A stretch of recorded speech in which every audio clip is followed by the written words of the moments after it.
कैलाशपुरा नाम का एक गांव था। कैलाशपुरा गांव की सबसे खास बात ये थी कि गांव एकता का प्रतीक था। दूसरे गांव और कस्बों के लोग कैलाशपुरा की एकता की मिसाल दिया करते थे, लेकिन कुछ वक्त से कैलाशपुरा गांव के लोग बंजरपन और बारिश न होने की वजह से बहुत ही परेशान थे। इस नदी में एक बूंद भी पानी नहीं बचा है। कुएं सूख गए, नदी सूख गई। हैंडपंप से तो 3 घंटे चलाओ तो एक बूंद पानी आता है। इस नदी को देखकर तो मुझे प्यास लग रही है। इसीलिए मैं कह रहा हूँ कि कुछ दिनों के लिए हमें शहर जाना चाहिए। कम से कम वहाँ 2 वक्त के खाने का इंतजाम तो हो जाएगा। शहर जाएं तो जाएं कैसे? हमारे पास उतने पैसे भी तो नहीं हैं। शहर यहीं पास में थोड़ी ना है। बैलगाड़ी, ट्रेन और कई सारे गाड़ियों का किराया भी बहुत ज्यादा हो गया है। तुम भी सही कह रही हो बेगम। अब हमारा कुछ नहीं हो सकता। चलो गांव की तरफ जाकर देखते हैं। गर्मी से प्यास के मारे ऐसा लग रहा है जैसे समुद्र का पानी ही पी लूं। अरे मुरारी, ये कैसी बातें कर रहे हो? समुद्र का खारा पानी कोई कैसे पी सकता है भला? और क्या करूं हीरा भाई, गर्मी के मारे हालत खराब है। हमें इस चीज के ऊपर ना काम करना होगा, वरना हमारे गांव के बच्चे बूढ़े सबकी जान खतरे में आ जाएगी। हमें चलकर गांव के चबूतरे में बैठे पंडा बाबा को इस मसले के बारे में बताना चाहिए। वहां चलकर इसका कोई न कोई हल तो निकल ही जाएगा। तुमने ठीक कहा, हमें वहां चलना चाहिए। हीरा मणि और उसकी बीवी मुरारी के साथ मिलकर उस गांव के सबसे बूढ़े पंडा बाबा के पास जाते हैं। बाबा जी की जय हो। पंडा बाबा उनसे कहते हैं, कहो तुम सबका यहाँ किस काम से आना हुआ? वैसे तो कोई भी मेरे आसपास नजर नहीं आता। वो क्या है ना कि हम आपसे ये जानने आए हैं कि हमारे गांव की पानी की मुसीबत कब ठीक होगी। तुम अब आ रहे हो जब सब हो गया, जब बीती बीत चुकी है। हम कुछ समझे नहीं जनाब, आप क्या कहना चाहते हैं? खुलकर कहिए ना। सारे गांव वालों को इकट्ठा करो और चलो मेरे साथ। लगता है ये जनाब प्यास के चलते पगला गए हैं, बहकी बहकी बातें कर रहे हैं। पंडा बाबा सारे गांव वालों को लेकर गांव के सबसे पुराने सूर्य देव के मंदिर जाते हैं और वहां जाकर कहते हैं, ये देखो, तुम गांव वालों में से कोई भी नहीं जानता कि सूर्य देव की मूर्ति कहाँ गई। बाबा के इतना कहते ही सब मूर्ति की ओर देखते हैं और उन्हें वहाँ पर कोई भी सूर्य देव की मूर्ति नजर नहीं आती जो वहाँ पहले हुआ करती थी। ये कैसे हो सकता है? मैं तो पिछले महीने ही यहाँ पर आया था, तब तो मूर्ति यहीं पर थी। क्यों बेगम? जी आपने सही कहा, पता नहीं ये कैसे हो गया। मूर्ति मंदिर में ना होने से ऐसा क्या हो गया? बाबा आप बातों को घुमाए ना और सीधे सीधे बता दे बात क्या है। तब बाबा ने सारी बातें गांव वालों को बताई। तुम सबको याद होगा, महीने भर पहले शहर का एक इंसान यहाँ पर घूमने आया था। जी बाबा, मुझे अच्छे से याद है और वो मंदिर में ही रुका हुआ था। वाह, ये मंदिर तो बहुत पुरानी लग रही है। अगर मैं इस मंदिर की मूर्ति को बेच दूं, तो मैं रातों रात अमीर हो सकता हूँ, लेकिन इसके पीछे मुझे बहुत दिमाग लगाना होगा। शहरी कारोबारी शहर के कुछ चोरों को पैसे देता है और उन्हें मंदिर की मूर्ति चुराने के लिए कहता है। चोर आकर रातों रात मंदिर से सूर्य देव की मूर्ति चुराकर ले जाते हैं। तुम गांव वालों को शर्म आनी चाहिए कि तुम्हारी नजरों के सामने खुलेआम चोरी हो गई और तुम समझ नहीं पाए। धिक्कार है तुम लोगों पर। बाबा, मैं अब भी समझ नहीं पाया कि बात क्या है। उस मूर्ति से गर्मी का क्या लेना देना?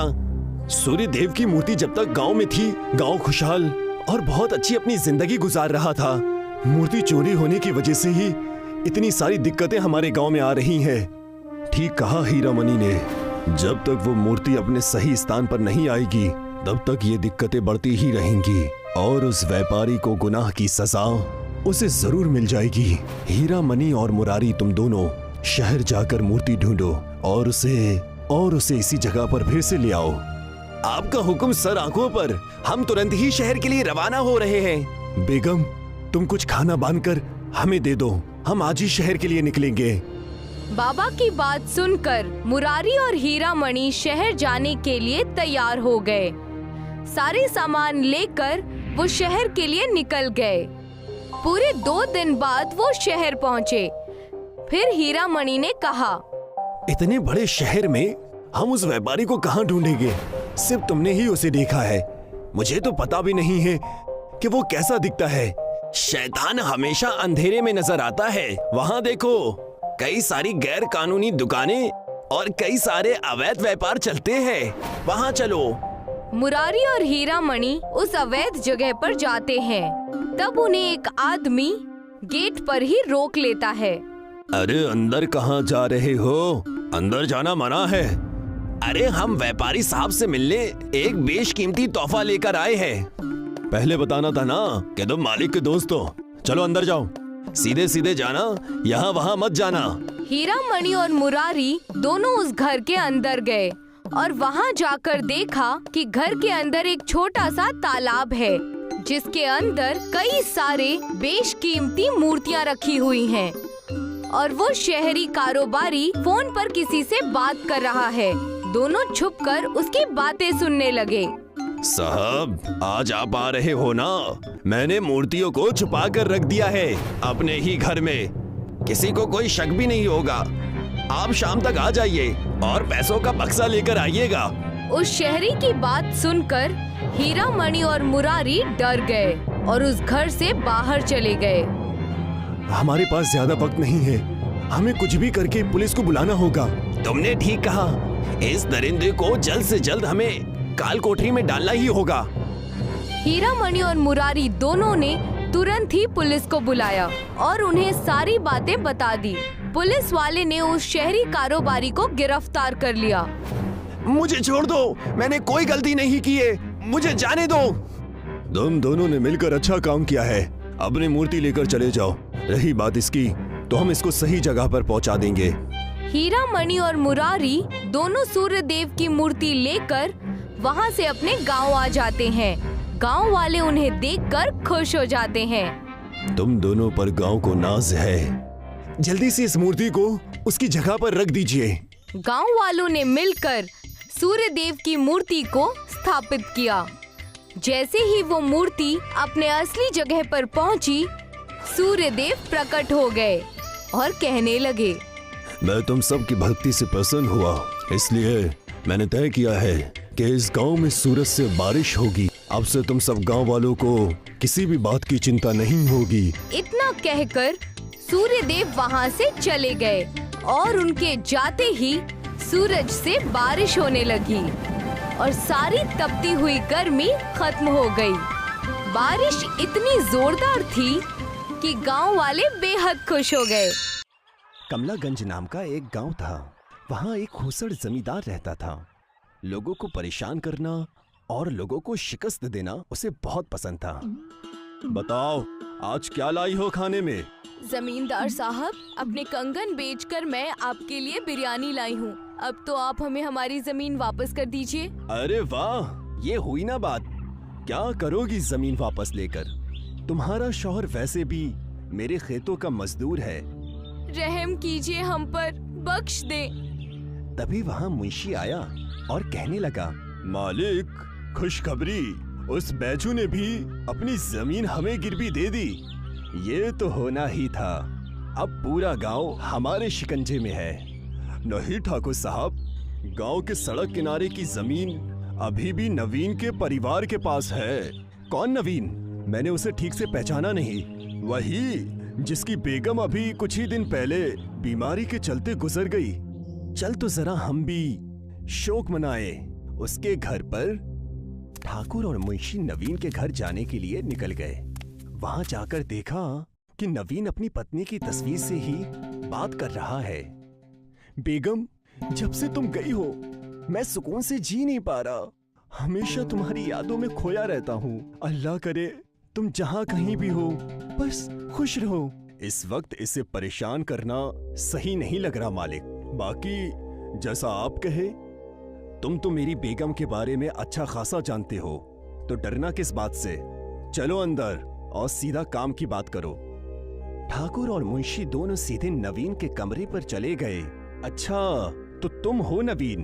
तुम्हें मैंने कई बार बाग में बैठे देखा है। मैं वहां अपनी बेगम अलीशा के साथ समय बिताया करता था। अच्छा, तो एक काम करो, सारा सामान बांध लो और अपनी बोरिया बिस्तर बांधकर उसी बगीचे में चले जाओ। तुम्हारी सड़क के किनारे की जमीन मेरे नाम कर दो, चाहे जो हो जाए। मैं अपनी कोई भी जमीन तुम्हें नहीं देने वाला। जैसा तुम्हें ठीक लगे बच्चे। उस वक्त ठाकुर और मुंशी वहां से चुपचाप चले जाते हैं। उसके बाद ठाकुर एक कटोरी खीर लेकर अपने घर के खुफिया कमरे में जाता है। उसकी बेगम, जो कि काला जादू करती है। आ गए तुम? खीर की महक तो बेहद अच्छी आ रही है। लाओ दे दो और बताओ अब क्या करना है। रूपमती, गांव के एक किसान की जमीन हड़पनी है। मैं इस वजह से तुम्हारे पास ये खीर लेकर आया हूँ। उसका नाम है नवीन। बस इतनी सी बात? खीर रखकर दुम दबाकर भाग जाओ, तुम्हारा काम हो जाएगा। ठाकुर उस खुफिया कमरे का दरवाजा बंद करके भाग गया। उस रात रूपमती नवीन के घर चुड़ैल के रूप में गई। आज बड़ी अच्छी नींद आएगी। दिन भर मेहनत की है। मेहनत करने के बाद नींद बड़ी अच्छी आती है। और जैसे ही नवीन अपनी चरपाई पर सोने गया, उसने सामने देखा रूपमती एक भयानक चेहरा लिए उसके पास खड़ी है। कौन हो तुम? मम्मी बचाओ, मम्मी बचाओ, जाओ मम्मी। अगर तुमने अपनी सारी जमीन ठाकुर के नाम नहीं की तो मैं तुम्हें अपने साथ ले जाऊंगी। मुझे कहीं मत ले जाओ। मैं अपनी सारी जमीन ठाकुर साहब के नाम कर दूंगा। खुदा के लिए मुझे मत मारो। नवीन भागता हुआ मुंशी के घर पहुंचा और कहने लगा, मुंशी जी, कहाँ दस्तखत करना है? बोलिए, मैं साइन करने के लिए तैयार हूँ। तुम बड़े जल्दी आ गए हो। जान बची तो लाखों पाए। बस तुम ठाकुर से कहना अब वो मेरे पास ना आए। नवीन ने अपनी सारी कीमती जमीनें उनके नाम कर दी। ये बात जानकर ठाकुर बड़ा खुश हुआ और कहने लगा, ये तो होना ही था। अब पूरा गांव हमारे कब्जे में है। जब तक मेरी बेगम नायदा मेरे साथ है तब तक मुझे कोई शिकस्त नहीं दे सकता है। हाँ जनाब, गांव में जहां तक हमारी नजरें जाएंगी वहां तक आपकी जमीनें हैं। एक तरफ ठाकुर और मुंशी बड़े खुश थे। गांव के लोगों ने एकजुट होकर बैठक रखी। आखिर कब तक हम ठाकुर की बेईमानी सहते रहेंगे? उसकी डरावनी बेगम बहुत खतरनाक है। कहीं अगर उसने काला जादू कर दिया तो हम कहीं के नहीं रह पाएंगे।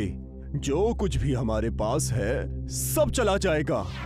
आखिर कब तक ऐसे दब कर रहे हम? तभी उन सब की नजर नवीन पर पड़ती है, जो अपनी बेगम की तस्वीर लेकर बाग की जानिब जा रहा होता है।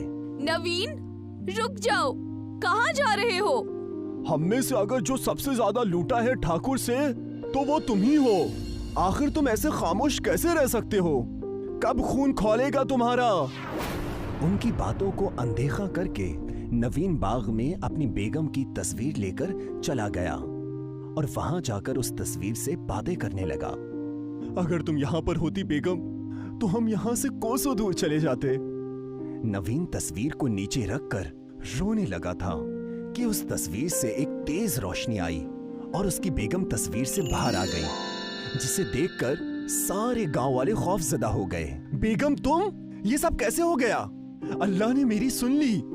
मैं यहाँ पर गांव वालों को इंसाफ और तुम्हें सुख, चैन और शांति देने आई हूँ। आखिर तुम्हें उस ठाकुर की करतूतों के बारे में पता चल ही गया। पता कैसे ना चलता? मुझे तुम अपनी हर चीज बताते जो थे। तुम्हारी और गांव वालों की सबकी जमीनें हम उस ठाकुर और उसकी चुड़ैल बीवी से वापस ले लेंगे। अलीशा के इतना कहते ही सारे मिलकर ठाकुर के घर के सामने गए। ठाकुर, तुम्हारी और तुम्हारी उस चुड़ैल बेगम की खैर नहीं, बाहर निकलो। गांव वालों के गुस्से को देख ठाकुर मुंशी से कहने लगा, अरे गांव वाले एकजुट होकर कहीं हमें मारने तो नहीं आए हैं? ये तुम कैसी बहकी बातें कर रहे हो? चलो चलकर देखे तो। उन्होंने देखा कि नबील की बेगम जो तस्वीर से निकल चुकी है उसके साथ लोगों के बीचों बीच खड़ी है। तुम आगे चलो, मैं अभी नायदा को लेकर आया। आज इस गांव में केवल हम बचेंगे। मुझे पता था ठाकुर साहब बहुत गलत कर रहे हैं। उन्हें उनके किए की सजा मिलनी ही चाहिए। मुंशी और गांव वाले बात कर ही रहे थे कि ठाकुर की चुड़ैल बेगम नायदा वहां आ गई। गांव वालों और अलीशा पर आग की बारिश करने लगी।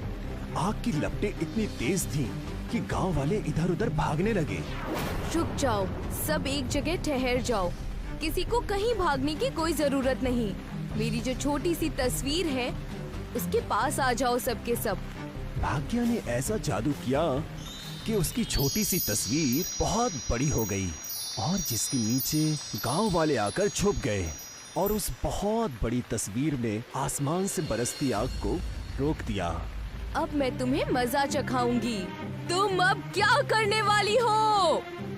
अलीशा ने अपनी जादू से खीर की बारिश कर दी, जिसे देखकर नायदा का मन ललचाया और वो नीचे आकर खीर खाने लगी। और इसी चीज का फायदा उठाकर अलीशा ने उसके बालों को काट दिया। नहीं नहीं, ये क्या कर दिया तुमने? मेरे बरसों की मेहनत और तपस्या को खत्म कर दिया। अब मैं क्या करूंगी? इतना कहकर रूपमती रोते हुए गांव से भाग गई, ठाकुर को अकेला छोड़कर। अब तुम क्या करोगे ठाकुर? हमारी जमीनें तुमने हड़पी थी। तुम्हारी चुड़ैल बेगम तो अब भाग गई।